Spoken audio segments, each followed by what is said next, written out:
আসসালামু আলাইকুম।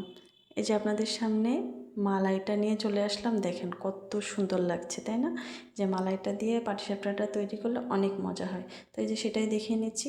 তো এই যে মালাইটার জন্য রেডি করতেছি মিশ্রণটা। এই দেখেন না যে আমি এখানে দুধ নিয়েছি, আর চালের গুঁড়া, আর গুঁড়া দুধ। তা চালের গুঁড়াটা এখানে 2 চামচ না, 1/3 কাপ নিলেই হবে। তা যে এটা মিশিয়ে নিয়ে তারপরে দুধ জাল করে নিতে হবে। আমি দুধটা চিনি দিয়ে জাল করে নিচ্ছি। আপনারা গুড় দিয়ে করলে লাস্টে করলেও হবে, মিশিয়ে নিলেও হবে। এখন আমি এটা জাল করে নেব। জাল করে কমিয়ে তারপরে আপনারা এই মিশ্রণটা দিবেন। জাল না করে মিশ্রণটা মিশাবেন না। তো এই যে জাল করে কমিয়ে যে মিশ্রণটা দিয়েছি ঘন হয়ে গিয়েছে। ঘন হয়ে গেলেই তো মনে করেন হয়ে গেল। তাই এখন আমি মালাইটা দিয়ে দেবো।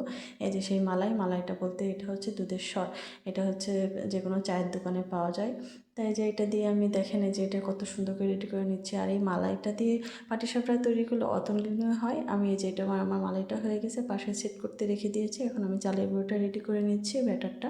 তাই এখানে দুই কাপ চালের গুঁড়ো, 1 কাপ ময়দা, আর সামান্য লবণ, সামান্য চিনি, এটা আর সুজিটা মিক্সড করেছিলাম। আপনার চালের গুঁড়ো যতটুকুই হোক তার 4 ভাগের 1 ভাগ নেবেন সুজি, আর চালের গুঁড়ো যতটুকুই হোক তার অর্ধেকটা নেবেন ময়দা, এটাই। আর এই যে কুসুম গরম পানি দিয়ে এটা ব্যাটারটা তৈরি করে নেবেন, তাহলে কড়াইতে লেগে আসবে না, উঠে আসবে সহজেই।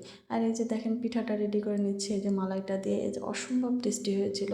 আর এই যে কড়াইতে একটু সমস্যা দেখবেন, সেটা আমার কড়াইয়ের কারণে হয়েছিল। আমার কড়াইটা অনেকদিন ব্যবহার করা হয় না, তার জন্য। আপনারা সুন্দর করে এই নিয়মে করে নেবেন, দেখবেন যে এত মজা হবে। আপনারা যে মালাই পাটিসাপটাটা ভুলতেই পারবেন না।